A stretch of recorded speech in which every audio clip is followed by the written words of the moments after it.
దుర్మార్గులు పడిపోయారు. ఇంకోటి ఇక్కడ నేను ఓపెన్గా చెప్తా కిరణ్, రాజా రామ్మోహన్ రాయ్ అనే దుర్మార్గుడు హిందూ కాదు, వాడు అప్పటికే క్రిస్టియానిటీకి కన్వర్ట్ అయ్యాడు. దీనికి ఆధారం నేను చెప్తా. వాడు చచ్చిపోయింది ఇంగ్లాండ్లో వాడిని ఒక చర్చిలో పాతిపెట్టారు. చర్చిలో పాతిపెట్టారు అంటే వాడు హిందువా చెప్పును? రాజా రామ్మోహన్ రాయ్ హిందువు అయితే వాడిని కాల్చాలి. చర్చిలో పాతిపెట్టారంటే వాడు హిందూ కాదు, వాడు కన్వర్ట్ అయిన గొర్రెవాడు.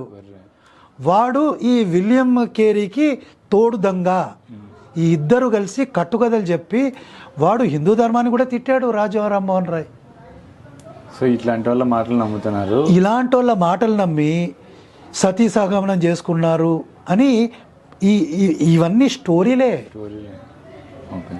సరే, ఇంకో మాట చెప్తా. సరే, వీరు సతీ సహగమనం అని ఇంత కాంట్రవర్సీ చేస్తున్నారు కదా, వాళ్ళ దాంట్లో బైబిల్లో ఒక వచనం ఉంటుంది, సోదిగత్తెలని మంత్రగత్తెలని బతకనీయకూడదు అని పాత నిబంధనలో ఒక వచనం ఉంటుంది. సోది అంటే తెలుసు కదా నీకేందో. మనం పూర్వకాలంలో ఉండేవాళ్ళు కూడా చిలక జోష్యాలు చెప్పేటోళ్ళు, మన ఇండ్లకు వచ్చి నేను జోష్యం చెప్తానమ్మా అని అట్లాంటి వాళ్ళు యూరోప్లో కూడా ఉండేటోళ్ళు అనమాట ఆ కాలంలో.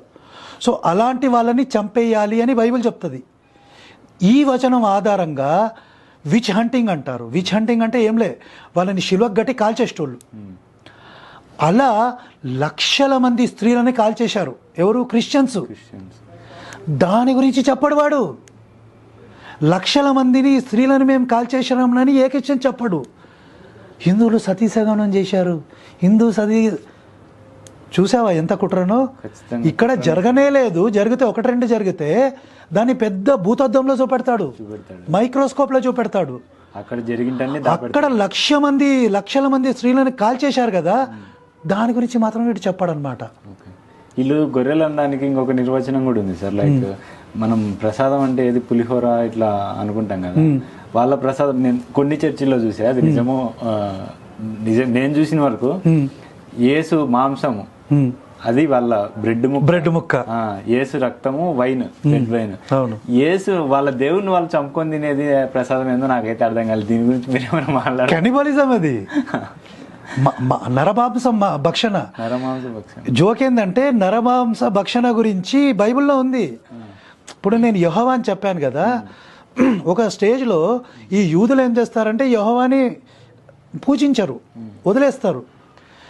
ఇప్పుడు ఇమాజిన్ చెయ్యి, మన దేవుళ్ళు ఎవరన్నా మనము మన దేవుళ్ళని వదులుకున్నామా? ఎప్పుడన్నా కృష్ణుడిని వదులుకున్నామా? అసలు వదులుకోం మన దేవుళ్ళని. ఎవరు వదులుకుంటారు? నమ్మకం లేకుంటే, ఆయన మంచి చేయకుంటేనే కదా వదిలేస్తాము. ఇప్పుడు కృష్ణుడు అంటే నాకు ఇష్టం, అలా అని కాదు, నాకు అందరి ఇష్టమే. కృష్ణుడు అంటే అదొక వైబ్రేషన్ నాకు. నువ్వు నాకు ₹1,000,000 ఇచ్చినా నేను కృష్ణుడిని పూజించడం వదిలేసా. కానీ యూదులు యెహోవాని పూజించడం వదిలేశారు. వదిలేస్తే యెహోవా ఏం చేస్తాడో తెలుసా? వీళ్ళ రాజ్యాలను తీసుకొని వేరేళ్ళకి అప్పగిస్తాడు, వీళ్ళ భార్యలను తీసుకొని వేరేళ్ళకి అప్పగిస్తాడు. ఎక్కడి వరకు తీసుకెళ్తాడంటే, నువ్వు నన్ను పూజించకుంటే నీ కొడుకుల కూతుర్లను కోసుకొని నువ్వే వండుకొని తింటావురా అంటాడు. కెనిబలిజం చేయిస్తాడు. అదే కెనిబలిజం ఇక్కడ కనపడుతుంది. దారుణంగా ఉంది సార్ ఇది. మీరు దీన్ని దైవ గ్రంథం అనాలా? అలా నరమాంస భక్షణ చేసేవాడిని దేవుడు అనాలా? అరే మీకు ఎట్లాగో బుర్రలు లేవు, ఈ గొర్రెలు బైబిల్ చదవరు కిరణ్. వీళ్ళు బైబిల్ చదివితే ఎప్పుడో బయటికి వస్తారు. ఒక స్టేట్మెంట్ ఇస్తా, బైబిల్ని గుడ్డిగా నమ్మేవాడు క్రైస్తవుడు, బైబిల్ని అర్థం చేసుకునేవాడు ఎక్స్ క్రిస్టియన్. సూపర్ సూపర్ వాళ్ళకి చెప్పాలి సార్.